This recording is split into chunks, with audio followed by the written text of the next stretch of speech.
Comienza el espacio de historia de France 24. Mi nombre es Álvaro Cordero. Sean bienvenidos. El hallazgo de cientos de restos de personas en el rancho Izaguirre, localizado en el pueblo de Teuchitlán, en el mexicano estado de Jalisco, ha generado gran conmoción en la sociedad de ese país y ha vuelto a abrir la polémica sobre una de las cuestiones que más afectan a México: la desaparición forzada de miles de personas. Este rancho, situado en medio de un lugar inhóspito, sirvió por años como un centro de exterminio para un número todavía indescifrable de personas y también como un centro de adiestramiento para miembros del cártel Jalisco Nueva Generación, el más grande y uno de los más sanguinarios de México, según apuntan los propios investigadores. Escuchemos. Pues de primer inicio encontramos ropa, montículos de ropa, era muchísima ropa. Encontramos calzado, que esto fue algo que se hizo viral porque lo comparaban con unas fotos de la antigüedad de guerras, de sitios de exterminio, y que realmente esto era un sitio de exterminio, reclutamiento y exterminio, porque ahí mismo terminaban con la vida de las personas. Pero el caso del rancho Izaguirre es solo un ejemplo del gran problema que vive México. Y es que, según la Comisión Nacional de Búsqueda, un órgano creado en 2018 para localizar desaparecidos desde los años 60, el número total de personas sin localizar se acerca a los 120.000 en el año 2025. Pero, ¿cómo ha llegado México a tal situación y por qué? Las desapariciones en México no son algo nuevo. Se produjeron por cuestiones políticas durante décadas en el periodo que se conoció como la Guerra Sucia, donde el ejército mexicano mató y desapareció a cientos de activistas izquierdistas que podrían suponer una amenaza para el establecimiento político y estatal mexicano. Pero lo cierto es que la mayoría de las desapariciones forzadas que contabiliza la Comisión Nacional de Búsqueda se dan desde el inicio de la guerra contra el narcotráfico que inició el expresidente Felipe Calderón en el año 2006. Este problema tiene una responsabilidad transversal que va desde los cárteles mexicanos, considerados los más poderosos del mundo, hasta el mismo Estado mexicano, y afecta especialmente a las regiones más violentas por culpa del narco y a donde el tránsito y el tráfico de migrantes son habituales.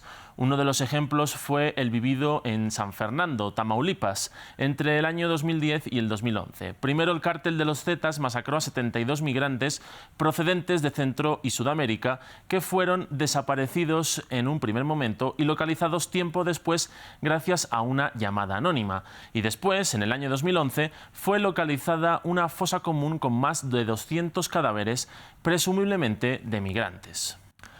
Una localización que todavía no ha podido tener los 43 estudiantes de Ayotzinapa, un caso en el que se pudo evidenciar la connivencia entre el Estado mexicano y el crimen organizado y que sacudió hasta los cimientos al gobierno del expresidente Enrique Peña Nieto.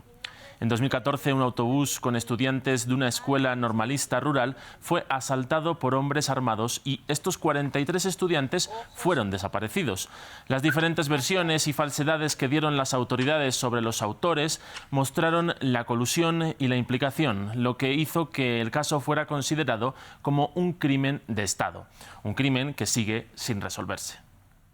Significa que las autoridades ocultaron, cambiaron información, negaron conocimiento de los hechos y generaron desde ese punto de vista elementos para hacer creer que no conocían sobre el paradero de los estudiantes, que no conocían sobre la detención y desaparición y que no conocían incluso sobre la situación de violencia en Guerrero.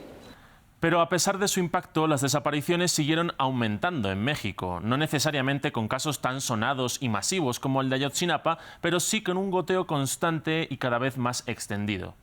¿Dónde terminan estas personas? El hallazgo de varios centros de exterminio en estos años hace pensar que ahí. Por ejemplo, en 2017 se descubrió que en la cárcel de Piedras Negras, en el estado de Coahuila, se descubrió que existían 20 personas encargadas de disolver en tanques de diésel los cadáveres que les llegaban tras ser desmembrados. El número exacto nunca se supo. Un horror al que se sumó en 2022 el hallazgo de más de 500 kilos de huesos en un lugar conocido como La Bartolina, también en el estado de Tamaulipas. Otro sitio donde probablemente pudieron acabar muchas de las personas que actualmente son consideradas como desaparecidas y al que ahora se suma el rancho Izaguirre. Por lo tanto, si la metodología de estos centros de exterminio se ha repetido y extendido por varios estados del país, la pregunta ahora es, ¿cuántos existen todavía sin que hayan sido localizados? Una pregunta que puede golpear de lleno al gobierno de Claudia Sheinbaum si no se ofrecen respuestas y los números de desapariciones no bajan. La nueva presidenta mexicana ha presentado varios planes de actuación inmediata en caso de desaparición y el presupuesto para la Comisión Nacional de Búsqueda ha ido en aumento. Pero el problema, según señalan varios expertos, no es que no existan herramientas, sino que éstas no se utilizan en la práctica, ya sea por corrupción o por ineficiencia política.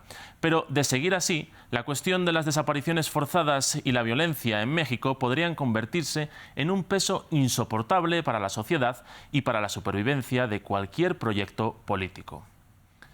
Con esto concluimos. Si quieren conocer más historias, sigan conectados a France 24 y France24.com.